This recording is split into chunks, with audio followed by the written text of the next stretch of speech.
ನುಸುಳಿ ಬರುವ ಹುಲಿಯ ಗುಣವು ಬೇಡ, ಬೇಡಪ್ಪ. ಸೇಡು ತೀರಿಸೋ ಹಾವಿನ ಗುಣವು ಬೇಡ, ಬೇಡವೇ ಬೇಡಪ್ಪ. ಕೋಪಗೊಳ್ಳುವ ಸ್ನೇಹಿತನು ಬೇಡ.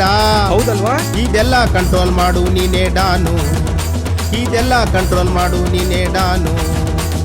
ನುಸುಳಿ ಬರುವ ಹುಲಿಯ ಗುಣವು ಬೇಡ, ಸೇಡು ತೀರಿಸೋ ಹಾವಿನ ಗುಣವು ಬೇಡ, ಕೋಪಗೊಳ್ಳುವ ಸ್ನೇಹಿತನು ಬೇಡ. ಇದೆಲ್ಲ ಕಂಟ್ರೋಲ್ ಮಾಡು ನೀನೇ ಡಾನು, ಇದೆಲ್ಲ ಕಂಟ್ರೋಲ್ ಮಾಡು ನೀನೇ ಡಾನು.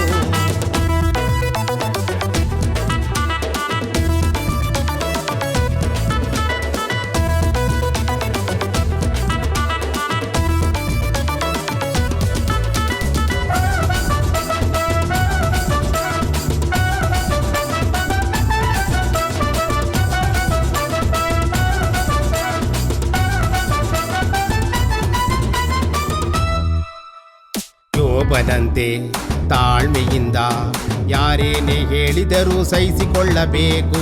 ಯೋಬನಂತೆ ತಾಳ್ಮೆಯಿಂದ ಯಾರೇನೇ ಹೇಳಿದರೂ ಸಹಿಸಿಕೊಳ್ಳಬೇಕು. ಅಹಂಕಾರಿಗಳಿಗಿಂತಲೂ ತಾಳ್ಮೆಯುಳ್ಳ ವ್ಯಕ್ತಿ ಧನ್ಯನು, ಅಹಂಕಾರಿಗಳಿಗಿಂತಲೂ ತಾಳ್ಮೆಯುಳ್ಳ ವ್ಯಕ್ತಿ ಧನ್ಯನು, ತಾಳ್ಮೆಯುಳ್ಳ ವ್ಯಕ್ತಿ ಧನ್ಯನು, ತಾಳ್ಮೆಯುಳ್ಳ ವ್ಯಕ್ತಿ ಧನ್ಯನು.